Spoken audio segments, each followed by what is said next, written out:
دنیا میں 13 کے عدد کو لومینیٹی فری میسنز کے ساتھ بھی جوڑا جاتا ہے، شیطان کے ساتھ بھی جوڑا جاتا ہے. مثال کے طور پر بہت سارے یوٹیوبرز اور اسلامی دنیا کے اندر بہت سارے لوگ ڈالر کو دکھا کر اس میں 13 کا ہندسہ دکھاتے ہیں. پھر اس کے بعد وائٹ ہاؤس میں بہت سارے 13 کے ہندسے دکھاتے ہیں، امریکہ کے جھنڈے میں 13 کا ہندسہ دکھاتے ہیں. اس طرح سے 13 کا ہندسہ دکھا کر کہا جاتا ہے کہ یہ بڑا منحوس ہے. بہرحال یہ یاد رہے کہ کوئی بھی عدد جو ہوتا ہے وہ اپنے منفی اور مثبت معنی ضرور دیتا ہے. اس کے منفی معنی بھی ہوتے ہیں اور اس کے مثبت معنی بھی ہوتے ہیں.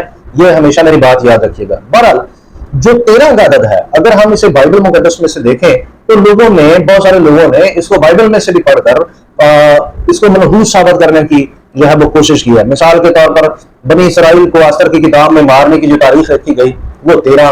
اس کے بعد ہم یہ دیکھتے ہیں کہ جو پیدائش کی کتاب میں ابراہم اور لوط کا جو معاملہ ہے وہاں پر بھی ہمیں 13 کا عدد نظر آتا ہے.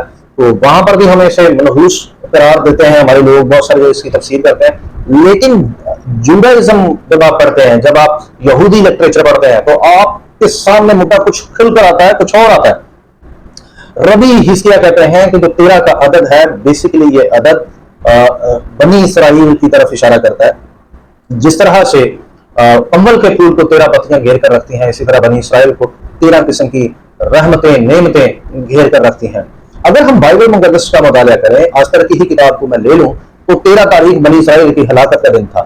لیکن اگر ہم رحمت اور انصاف کی طرف آئیں تو واقعی اس دن انصاف اور رحمت بنی اسرائیل پر ظاہر ہوئی. اور 13 تاریخ بنی اسرائیل کے مرنے کی ڈیٹ تھی، لیکن وہی ڈیٹ جو ہے ان کی زندگی کا دن بن جاتا ہے، ان کی خوشی کا دن بن جاتا ہے، ان کی عید کا دن بن جاتا ہے. انصاف ہوتا ہے اسرائیل کے ساتھ اور ان پر رحم بھی ہوتا ہے. تو ربی حزقیہ کی یہ جو تفسیر ہے یہ کئی درجے ہمیں بڑی قریب نظر آتی ہے بائبل کے کاموں کو اگر دیکھا جائے 13 کے ساتھ. اور اس کے علاوہ ہم جب یشوع کی کتاب پڑھتے ہیں تو یشوع کی کتاب میں ہم بنی لاوی کے قبیلے پر جب ہم نظر کرتے ہیں تو بنی لاوی کو بنی اسرائیل میں سے شہر جب دیے جاتے ہیں، ان کو کوئی میراث نہیں دی جاتی، اور ان کو جب شہر دیے جاتے ہیں تو ہر خاندان کو جو شہر دیے جاتے ہیں وہ 13 شہر دیے جاتے ہیں. سب کے حصے میں 13 شہر آتے ہیں، اور جہاں ان کو شہر ملتا ہے وہ دوسرے قبیلوں کے شہروں میں سے ان کو شہر دیا جاتا ہے، یعنی وہ ان کے بیچ میں رہتے ہیں. تو یہاں بھی تحفظ اور